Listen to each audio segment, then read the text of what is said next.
जय श्री कृष्णा। प्रिय सज्जनों, भगवान के कई भक्तों के बारे में आपने जरूर सुना होगा। ऐसे न जाने कितने भक्त हैं जो भगवान की महिमा का बखान करते हुए नहीं थकते और उनकी भक्ति पूरे ब्रह्मांड में प्रचलित है। लोग आज भी इस प्रश्न का जवाब ढूंढते हैं कि आखिर भगवान के परम भक्तों में से कौन सबसे बड़ा भक्त है। आइए जानते हैं भगवान के परम भक्त से जुड़े कुछ रोचक तथ्यों के बारे में। प्रिय बंधुओं, एक बार देव श्री नारद के मन में यह अभिमान पैदा हो गया कि वे ही भगवान विष्णु के सबसे बड़े भक्त हैं। वे सोचने लगे कि मैं रात दिन भगवान विष्णु का गुणगान करता हूं, फिर इस संसार में मुझसे बड़ा भक्त और कौन हो सकता है। किंतु पता नहीं श्री हरि विष्णु मुझे ऐसा समझते हैं या नहीं। यह विचार कर नारद भगवान विष्णु के पास क्षीर सागर में पहुंचे और उन्हें प्रणाम किया। विष्णु जी बोले, आओ नारद, कहो कैसे आना हुआ।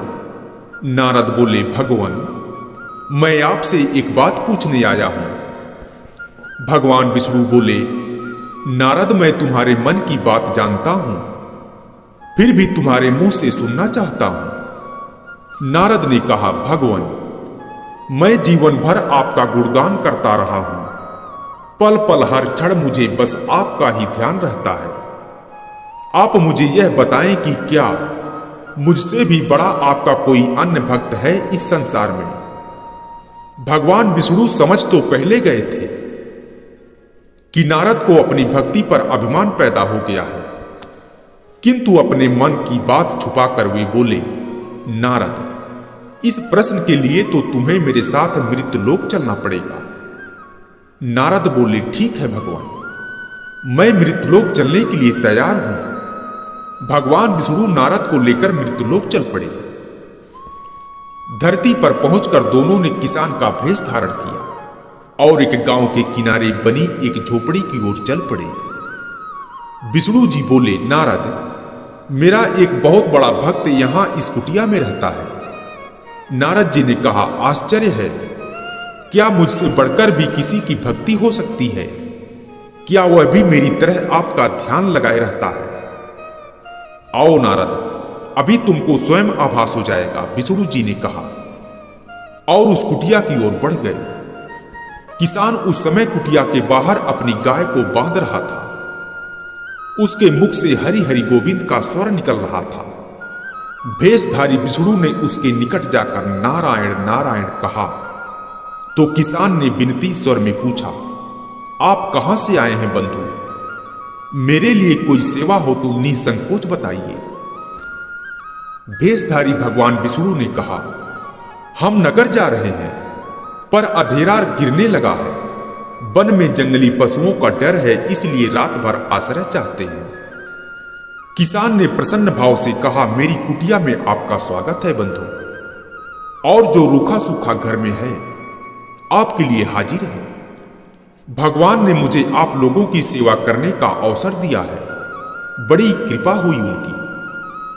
बाहर दलान में एक खटिया पर दोनों को बिठाकर किसान अंदर गया और अपनी पत्नी से कहा, देवी, दो अतिथि आए हैं।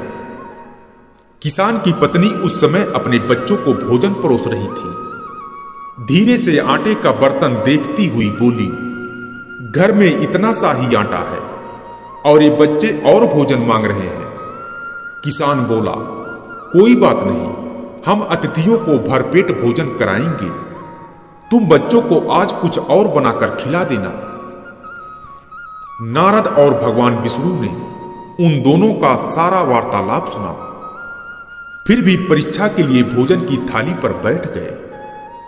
जब दोनों भरपेट भोजन कर चुके तो नारद सोचने लगे, यह सीधा साधा गृहस्थ भगवान का सबसे बड़ा भक्त कैसे हो सकता है। उधर श्री हरि विष्णु ने किसान से और भोजन लाने की फरमाइश कर दी। बोले, मेरा पेट अभी नहीं भरा है, क्या और भोजन मिलेगा? किसान रसोई घर में गया और जाकर पत्नी से पूछा, कुछ और भोजन बचा है क्या? पत्नी बोली, बच्चों के लिए थोड़ा सा बचा है, वही शेष है। विष्णु और नारद वह भी खा गए। किसान उसके परिवार को भूखे ही सोना पड़ा। भूखे बच्चे मां का आंचल पकड़कर बोले, मां, नींद नहीं आ रही है।